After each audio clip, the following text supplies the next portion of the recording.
ইব্রাহিম নবীর বাবা আজর নয়, আজর একজন কাফের, সে মুশরিক, সে জাহান্নামী, সে নমরুদের আগুনে পুড়ে মারা গেছে।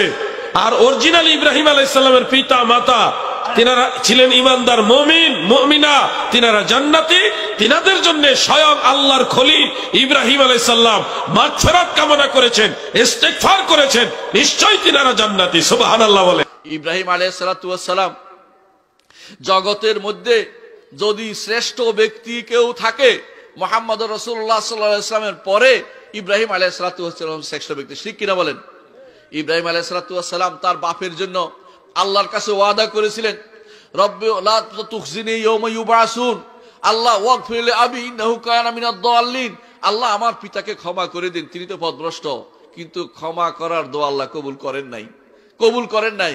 হাশরের মাঠে আসবেন, তিনি বলবেন বুখারীতে আসছে হাদিসটি, যে তিনি বলবেন আল্লাহ আপনি তো ওয়াদা করেছেন আমাকে অপমান করবেন না, আমার এর চেয়ে বড় অপমান কি, আমার বাবা জাহান্নামে যাবে, এটা আমার জন্য অপমানজনক না? আল্লাহ তাআলা বলবেন আচ্ছা ঠিক আছে। কি জন্য ঠিক আছে বলবেন? বলে তুমি তাকাও তোমার পায়ের দিকে, দেখবে বিদঘুটে দুর্গন্ধময় একটা প্রাণী পড়ে আছে, নিজ হাতে ঠেলে এটাকে জাহান্নামে ফেলে দিবেন। কারণ এটা ছিল তার বাবা। জাহান্নামে কেন ফেলে দিবেন? কারণ তার জন্য আল্লাহ তাআলা কোনো কাফেরের জন্য জান্নাত আল্লাহ তাআলা দেননি। কাফের কোনোদিন জান্নাতে যেতে পারবে না, কোনো কাফের কোনোদিন জান্নাতে যেতে পারবে না, কোনো মুশরিক কোনোদিন জান্নাতে যেতে পারবে না, কোনো মুনাফিক কোনোদিন জান্নাতে যেতে পারবে না। এমনকি রাসূলুল্লাহ সাল্লাল্লাহু আলাইহি ওয়াসাল্লাম তার আবু তালেবের জন্য তিনি সুপারিশ করতে পারবেন না, বরং সুপারিশ একটু করবেন সেই কারণে যে কাফেরকে জাহান্নাম থেকে মুক্তি দেওয়া হবে না, হালকা আযাব দেওয়া হবে আবু তালেবকে, সবচেয়ে হালকা আযাব পাবে আবু তালেব। হাশরের মাঠে তাকে রাখা, জাহান্নামের পাশে তাকে রাখা হবে, যেখানে একটা জুতা পরিয়ে দেওয়া হবে, যেই জুতার কারণে মগজ পর্যন্ত তার উতরাতে থাকবে। কেন? কারণ সে কাফের, এই জন্য তার সুপারিশে তাকে জান্নাতে দেওয়ার সুযোগ হয় নাই। কাফেরের জন্য কোনো সুপারিশ হবে না। হাশরের মাঠে আপনি আমি সবাই হাশরের মাঠে থাকতে হবে। সেদিন আপনার বন্ধু যে ঈমান আপনার সাথে মসজিদে গিয়েছিল, আপনার সাথে ভালো কাজে গিয়েছিল, জিকিরে মজলিসে হাজির ছিল, সেদিন খুঁজে পাবেন না। আপনি বলবেন যে আল্লাহ আমার বন্ধুকে খুঁজে পাচ্ছি না, আপনি ব্যবস্থা করুন। আল্লাহ বলবেন ঠিক আছে, তুমি চাও, তোমাকে অনুমতি দেয়া হলো, তুমি তোমার বন্ধুকে খুঁজে বের করো। খুঁজে বের করে দেখবেন যে জাহান্নামে পড়ে গেছে। আল্লাহর কাছে আল্লাহ আমার বন্ধু আমার সাথে নামাজ পড়তো, গুনাহ করেছে, আপনি ক্ষমা করে দিন। আল্লাহ তাআলার হুকুমে সেটা বের করে নিয়ে আসতে পারবে ঈমানদাররা। ফেরেশতারা সুপারিশ করবে, ঈমানদাররা সুপারিশ করবে, আল্লাহর নবীরা সুপারিশ করবে, নেককার বান্দারা সুপারিশ করবে। কিন্তু যদি ঈমান না থাকে, কোনো কারণে শিরক হয়ে যায়, আপনার সব আমল বরবাদ হয়ে যাবে। আগের জীবনের যত আছে সব বরবাদ হয়ে যাবে। পরে যদি কোনো তওবা করে ফিরে আসেন, নতুন করে আমল যোগ হবে, আগেরটা কিন্তু বাতিল হয়ে যাবে।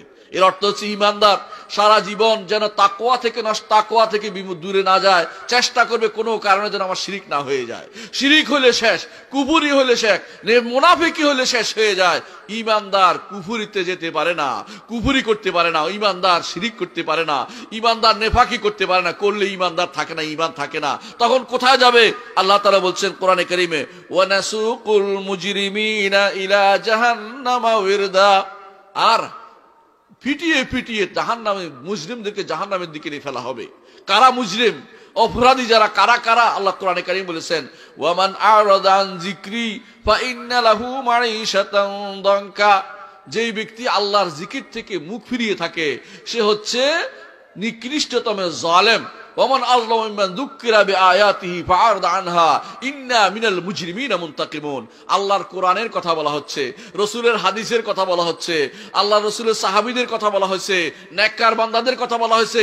এইটা তাদের ভালো লাগে না, এইটা থেকে মুখ ফিরিয়ে নিয়ে বসে আছে। ওখানে বসে এখানে বসে আল্লাহ তাআলার কথা শুনতে তাদের মজা লাগে না, রাসূলের কথা শুনতে ভালো লাগে না। এই মানুষগুলি হচ্ছে মুজরিম। এদের ব্যাপারে আল্লাহ তাআলা কোরআনে কারীম বলেছেন, ওয়া নাসুকুল মুজরিমিনা ইলা জাহান্নামা ওয়িরদা, যারা মুজরিম তাদেরকে পিটিয়ে পিটিয়ে ধাক্কায় তাদেরকে জাহান্নামে নিয়ে ফেলা হবে। আমার কথা নয়, কোরআনের কথা। আপনারা একটু আয়াতকে শুনে নেন কি বলছে আল্লাহ তাআলা। এই সময় আপনার মনে হতে পারে আমার জন্য যদি সুপারিশ হতো, আপনার জন্য হবে, যার ঈমান আছে তার জন্য সুপারিশ হবে। কেউ যদি বলে যে সুপারিশ হবে না, সে মিথ্যুক, সুপারিশ হবে, কিন্তু শর্ত হচ্ছে একটু ঈমান থাকতে হবে, আল্লাহর সামান্যতম সন্তুষ্টি আপনার মধ্যে থাকতে হবে যে লোকটা ঈমান আনছে, আচ্ছা ভুল করেছে ঠিক আছে, তার জন্য কেউ সুপারিশ করুক, সুপারিশ করতে সুযোগ দেওয়া হবে, কিন্তু কাফেরের জন্য কোনো সুপারিশ হবে না।